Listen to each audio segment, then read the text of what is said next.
Hello. For this week's presentation, I will be talking on overcorrection.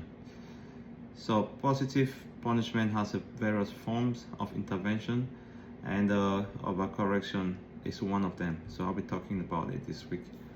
So what is overcorrection?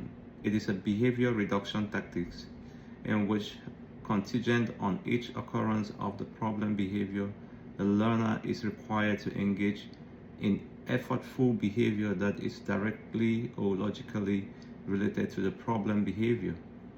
So this was first designed by Fox in 1972 as a method to decrease disruptive behavior of adults with intellectual disabilities in institutional settings. Overcorrection includes the following components: restitution and positive practice. With restitution, overcorrection, contingent of the problem behavior, the learner is required to repair the damage caused by the problem behavior by turning the environment to its original state and then engaging in additional behavior that brings the environment to a condition better than what it was prior to that misbehavior. An example can be a parent correcting a child that repeatedly tracks mud onto the kitchen floor. What can the parent do? They can tell the child to wipe the mud off, clean their shoes, and then go further, ask them to keep the floor in a state better, like asking them to mop the floor or wax the floor. So they are now presenting the environment in a much better state than it was prior to that behavior. There have also been other research and literature about simple correction, which is with simple correction, it requires the learner to leave the environment in a state like it was before that situation or before that behavior. It doesn't go further to say it should leave the environment in a much better condition. All right, what is another aspect is positive practice of overcorrection.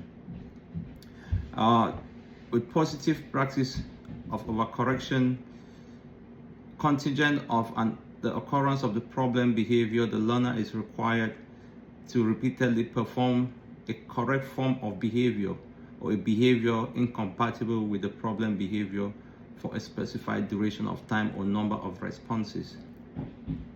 This usually entails educative component, which requires that appropriate behavior is now learned.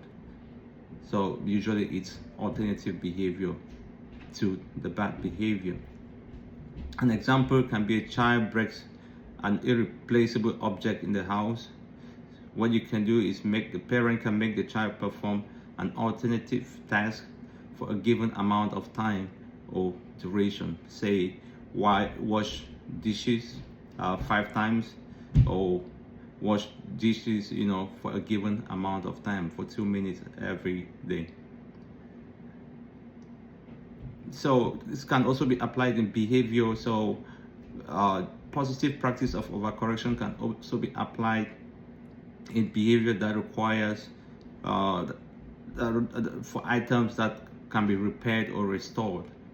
For example, you have a child, say, break something in the house that can be restored. What you can actually do is you can engage that child in the punishment by asking the child to go through that process to get that particular item restored. Maybe they will have to make the calls to the service provider, get to fill out any paperwork that is required, and get them to even stand by and watch while that item is being replaced. So analysts can use overcorrection to reduce frequency of problem behavior such as toilet training, class disruption, and sibling aggression. Thank you for listening, and I look forward to your comments. Thank you.